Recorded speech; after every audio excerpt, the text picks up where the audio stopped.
வேப்பிலைக்காரியாய் உன் வீடு தேடி உன் காலி வந்துவிட்டேன். என் தங்கமே, வாழ்க்கையில் அழகு என்பது நாம் எவ்வளவு மகிழ்ச்சியாக உள்ளோம் என்பதில் இல்லை, நம் செயலால் மற்றவர்கள் எவ்வளவு மகிழ்ச்சி அடைகிறார்கள் என்பதில்தான் இருக்கிறது. மகிழ்ச்சி என்பது போய் சேரும் இடம் அல்ல, அது ஒரு பயணம். மகிழ்ச்சி என்பது எதிர்காலம் அல்ல, அது நிகழ்காலம். ஏனென்றால் மகிழ்ச்சியாக இருக்கும்போது மனம் தெளிவடைகிறது. மனம் தெளிவாக இருக்கும்போது உள்ளத்தில் புது புது சிந்தனைகள், தூய எண்ணங்கள் ஊற்றெடுக்கிறது. மனம் மகிழ்ச்சியாக இருக்கும்போது தான் ஒருவரின் செயல்திறன் அதிகமாகவும் ஆக்கப்பூர்வமாகவும் இருக்கும். எந்த சூழ்நிலையிலும் ஆனந்தமாக இருக்க கற்றுக்கொண்டு விட்டால் துன்பங்களின் நிழல் கூட உன்னை அணுக முடியாது. மற்றவர்களை மகிழ வைத்து மகிழ்ச்சிக்கொள், உலகம் உன்னை கண்டு மகிழும். நீ எங்கே அசிங்கப்படுகிறாயோ அந்த இடம்தான் வாழ்க்கையின் பாடத்தை கற்றுக்கொள்ள சிறந்த இடம். அதனால் அமைதியாக இருந்து கற்றுக்கொள். உன் பிரச்சனை, சவால்கள் எதுவாக இருந்தாலும் சரி, சற்று விலக்கி வை, ஓய்வெடு, நிதானமாக யோசி, பிறகு செயல்படு. எல்லாம் சுலபமாக முடியும். பொறுமை ஒன்றுதான் உன்னை வெற்றிக்கான நல்நிலைக்கு கொண்டு செல்லும். நீ ஒவ்வொரு முறையும் தோற்கும்போது நான் இன்னும் பெரிய செயல்களில் வெற்றி பெறப் போகிறோம் என்று மனதில் வைத்துக்கொள். முன்பு தோல்வியடைந்து விட்டோம் என்று தரையை பார்த்தலும், பிறகு வெற்றி பெற்றுவிட்டோம் என்று வானத்தை பார்த்தலும் வாழ்க்கைக்கு சிறந்தது அல்ல. கர்வமற்ற வெற்றியே மேன்மேலும் சிகரம் தொட வழிவகுக்கும். நீ சம்பாதித்த பணத்தை சேர்த்து வைக்கலாம், ஆனால் வாழ்க்கையை சேர்த்து வைக்க முடியாது. பணம் சம்பாதிக்க நல்லவர் கெட்டவர் எல்லோராலும் முடியும். மனிதர்களை சம்பாதிக்க நல்ல மனதுள்ள மனிதனால் மட்டும்தான் முடியும். முற்றுப்புள்ளியை கூட 3 முறை வைத்தால் தொடர்ச்சியாகிவிடும். எதிலும் குறைகளை காண்பவர்களுக்கு ரசிக்க தெரியாது, எதையும் ரசிப்பவருக்கு குறைகளே தெரியாது. அதனால் தவறவிட்ட நாட்களை எண்ணி வருந்தினால் மறுபடியும் கிடைத்து விடவா போகிறது? தவறவிட்டது நமக்கானது இல்லை என்று வாழ்க்கையில் அடுத்த கட்டத்தை நோக்கி செல்ல பழகினால் வாழ்க்கை அழகாகும். நீ செய்யும் ஒவ்வொரு செயலையும் திட்டமிடு. ஒரு குறிப்பிட்ட வேலையை இவ்வளவு நேரத்திற்குள் செய்து முடிக்க வேண்டும் என்ற பழக்கத்தை வளர்த்துக்கொள். எதையும் நாளை செய்வோம் என்று தள்ளி போடாதே. நாளை நாளை என்று தள்ளி போடும் பழக்கம் நல்லதல்ல. தற்போது இருக்கின்ற காலம் மட்டுமே உனக்கு உரியது. மன உறுதியோடு வாழ்க்கையை நடத்து. நீரோட்டம் போல காலமும் நிற்காமல் ஓடிக்கொண்டுதான் இருக்கும். அதை ஒரு நாளும் நிறுத்த முடியாது. அதனால் வேப்பம்பூவிலிருந்து தேனை சேகரிக்க தவறுவது இல்லை தேனீக்கள். அதே போல நமக்கு ஏற்படும் சில கசப்பான அனுபவங்களிலிருந்து நல்ல பாடங்களை மட்டும் நாம் கற்றுக்கொண்டு நேரத்தை விரயம் செய்யாமல் உன்னால் முடிந்த முயற்சிகளை செய். உன்னை நினைக்கும் போது என் கண் கலங்குகிறது. என் அன்னைதான் எல்லாமே என்று நீ நினைக்கும் போது நான் உன்னை நினைத்து பூரிப்படைகின்றேன். நீ கவலை கொள்ளாதே. உன் மனதில் வலியை ஏற்படுத்தியவர்கள் ஒரு நாள் அதை உணர்வார்கள். அதையெல்லாம் நினைத்து நீ வருந்தாதே. உன் அன்னையான நான் உனக்கு துணையாக இருப்பேன். வாழ்க்கை என்பது எல்லாமே கலந்ததுதான். போலிக்கும் நிஜத்திற்கும் வித்தியாசங்களை நீ உணர வேண்டும். எல்லோரையும் நம்பு, ஆனால் நீ நம்புகிற அளவுக்கு அவர்கள் உண்மையாக இருக்கிறார்களா என்று யோசித்துக்கொள். உன் அம்மா உனக்கான எல்லா சூழ்நிலைகளிலும் உதவி செய்வேன். அதனால் நீ எதற்கும் கலங்காதே. உன் அன்னை எப்போதும் உனக்காக நான் இருக்கிறேன். இன்று சில விஷயங்களை நீ கற்பனை செய்து கொண்டு இருப்பாய். நீ கற்பனை கொள்வதில் தவறு இல்லை. ஆனால் நிஜத்தில் அப்படி நடக்க வேண்டும் என்று எதிர்பார்த்து ஏமாந்து விடாதே. கற்பனைக்கும் நிஜத்திற்கும் நிறைய வித்தியாசம் உள்ளது. கற்பனையில் உனக்கு சுகமான இன்பத்தை மாயை நிறைந்த தோற்றத்தில்தான் வரும். ஆனால் நிஜத்தில் எது சாத்தியமோ, எது உனக்கு விதிக்கப்பட்டு இருக்கிறதோ அதுதான் நடக்கும். கற்பனையை நினைத்து நிஜமான நேரத்தை தொலைத்து விடாதே. எது எப்படி எப்பொழுது நடக்கும் என்று உனக்கு தெரியாது. உன் அன்னையான எனக்குத்தான் தெரியும். எல்லாம் நன்றாக நல்லதாகவே நடக்கும் என் குழந்தையே. நீ நோய் நொடி இல்லாமல் நல்ல வாழ்க்கையை வெற்றியோடு வாழ்வாய். இது என் பிள்ளைக்கு நான் கொடுக்கும் வாக்குறுதி. என் வாக்குறுதி என்பது என் உயிருக்கு சமமான வார்த்தைகள். அதனால் அதை நிச்சயம் நான் நிறைவேற்றுவேன். அதுவும் என் செல்ல பிள்ளை அல்லவா நீ? உன்னை ஒருபோதும் நான் தனித்து விடமாட்டேன். உனக்கு பக்கபலமாய் உன் அன்னையான நான் என்றும் அரவணைத்து காப்பேன். ஒன்றை மட்டும் புரிந்து கொள் குழந்தையே, காரணமில்லாமல் நான் வழிகளை தரமாட்டேன். வழிகளை தந்தாலும் வழிகாட்டாமல் விடமாட்டேன். உளிப்பட்ட கல் சிலையாவது போல வழி கொண்ட மனம் வலிமை பெறும். நம்பிக்கையோடு செயல்படு, நல்லது நடக்கும். எல்லோருடைய வாழ்க்கையுமே ஒரு மெழுகுவர்த்தி போலத்தான். தூரத்தில் இருந்து பார்த்தால் ஒளி மட்டும்தான் தெரியும். அருகில் சென்று பார், அவர்கள் உருகி கண்ணீர் வடிப்பது தெரியும். அதனால் உன் வாழ்வில் நிகழ்வது எதுவானாலும் அதை ஏற்றுக்கொள். ஏனென்றால் நீ கருவாகும் போதே அது தீர்மானிக்கப்பட்டது. உனக்கான நேரம் வரும் வரை பொறுமையாக இரு.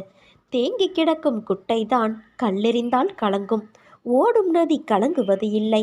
அதனால் நீ ஏங்கிக் கொண்டே இரு. எந்த சோதனையும் உன்னை ஒன்றும் செய்துவிட முடியாது. உனக்கு வேண்டியதை மட்டுமே நீ சிந்தித்து கொண்டே இரு. உனக்கு வேண்டாதது தானாகவே விலகி நிற்கும். வேண்டியதை கொடுப்பது உன் எண்ணங்கள் மட்டுமே.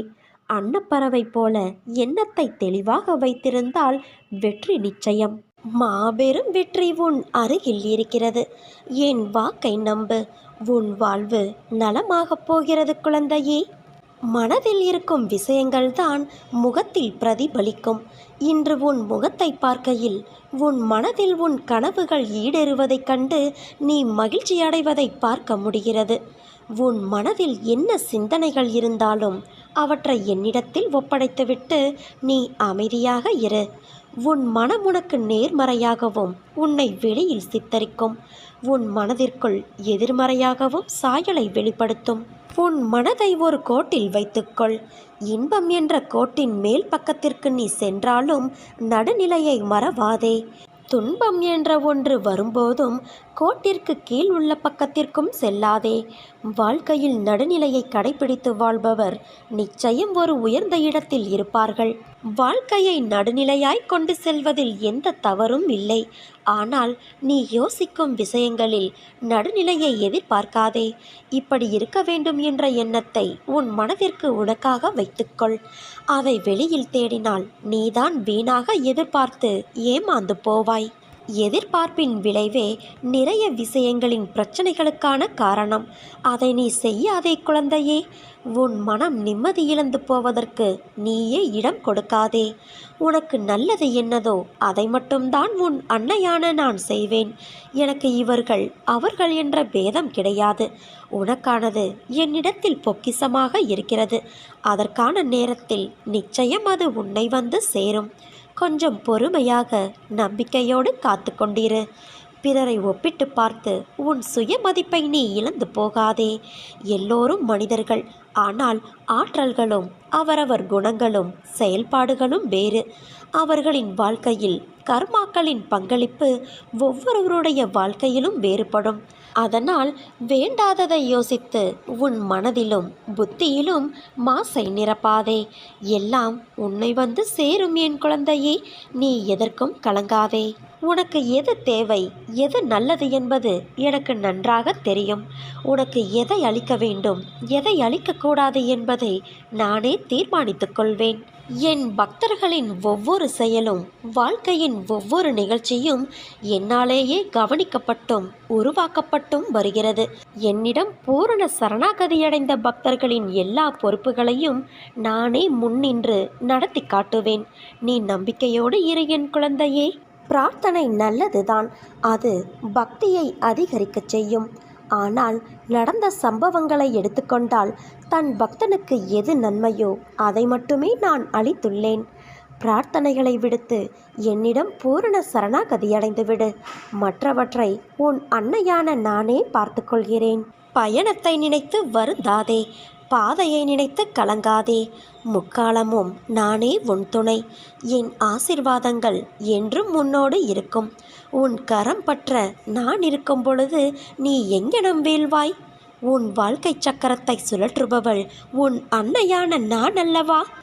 எப்படி ஆகும் என்று தெரியாமல் திகைக்கும் காரியத்தில் எப்படி ஆனது என்று வியக்கும் அளவிற்கு நான் உன்னை வழிநடத்தி செயல்படுத்துவேன்.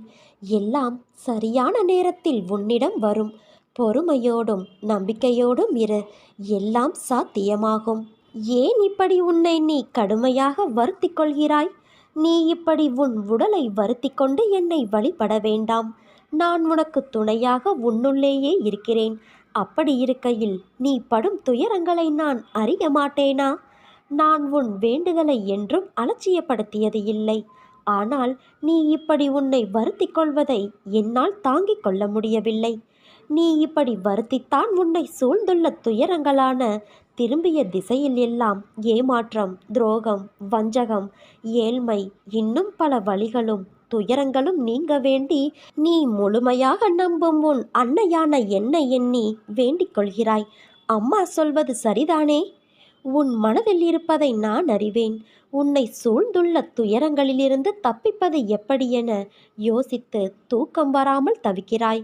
உன்னை எல்லோரும் அவமானப்படுத்துவது போலவும், கைவிட்டது போலவும், எல்லாமே இருந்தும் எதுவுமே இல்லாதது போலவும், எல்லோரும் இருந்தும் அனாதை போலவும் இப்போது நீ உணர்கின்றாய். அனைத்தையும் நான் அறிவேன். சங்கடங்களை நினைத்து நம்பிக்கை இழக்கிற காலகட்டத்தில்தான் நீ இருக்கின்றாய். உன் கர்ம வினைகளின்படி இது உனக்கு உண்மையான சோதனையான காலம்தான். நான் இல்லை என்று கூறவில்லை. ஆனால் உன் கர்ம வினைகளை அழித்து அதை உனக்கு சாதனை காலமாக மாற்ற நான் இங்கு போராடி கொண்டு இருக்கிறேன். இன்னும் சிறிது காலத்திற்கு சங்கடங்களை சகித்துக்கொள். உன் நம்பிக்கை என்னும் சக்தியை ஒன்று திரட்டி உன் துயரங்களைக் கண்டு அஞ்சாமல் போராடு. இது நீ திடமான சிந்தையை தக்க வைத்து கொள்ள வேண்டிய காலகட்டம். இறை நாமத்தை நீ உச்சரித்து கொண்டே இரு. எல்லாம் கூடிய விரைவில் மாற்றியமைக்க உன் அன்னையான நான் இருக்கிறேன். ஏங்குதல், கவலை, போராட்டங்களை விடுத்து என்னையே சார்ந்திரு. நான் உன்னுடனேயே இருப்பேன். நான் உன்னுடைய தாகத்தை தீர்ப்பதற்காக வருவதற்குள் உன் மனம் சஞ்சலமடைந்து எங்கெங்கேயோ செல்கிறாய். நான் உனக்காகவே இருக்கிறேன். பாரத்தை என்மேல் சுமத்து என் குழந்தையே. உனக்கு சாந்தி ஏற்படும். உன்னுடைய பக்திக்கு மட்டுமே நான் அடிமை. என் மீது நீ கொள்ளும் நம்பிக்கையின் வெளிப்பாடே உன் பக்தியாகும். முழு நம்பிக்கையோடு என்னை நீ அழைத்தால் எந்த ரூபத்திலாவது கண்டிப்பாக நான் உனக்கு காட்சி தருவேன். கடந்து போனதை குறித்து கவலைப்படாதே. அது கடந்து போனது. எதிர்காலத்தில் நீ கவலைப்படக்கூடாது என்பதற்காகத்தான் என் குழந்தையின் நலன் ஒன்றே என் குறிக்கோள் என்று சொல்கிறேன். அதற்காக நீ சோதனைக்கு உள்ளாக்கப்பட்டாலும் உன் எதிர்கால வாழ்வை வளமானதாகவே அமையும் என்று நான் உனக்கு வாக்குறுதி தருகிறேன். உனக்கு நான் கொடுப்பதை எவராலும் தடுக்க முடியாது. நீயே தடுத்தாலும் உனக்கானதை உன்னிடம் உரிய காலத்தில் நான் கொண்டு வந்து சேர்ப்பேன். இனிமேல்தான் உன் வாழ்க்கையில் உண்மையான மகிழ்ச்சியை நீ காணப்போகிறாய் குழந்தையே. மகிழ்ச்சியான நிகழ்வுகள் எல்லாம் ஒவ்வொன்றாக உன் வாழ்வில் நடக்கப் போகிறது. உனக்கு நடக்கப் போகும் எதுவும் நன்றாகவே நடக்கும். உனக்கு என்ன நேரும் என்பதை என் கண்கள் அறியும். உன் எதிர்காலத்திற்கு நானே பொறுப்பு. நீ நம்பிக்கையோடு நடைபோடு.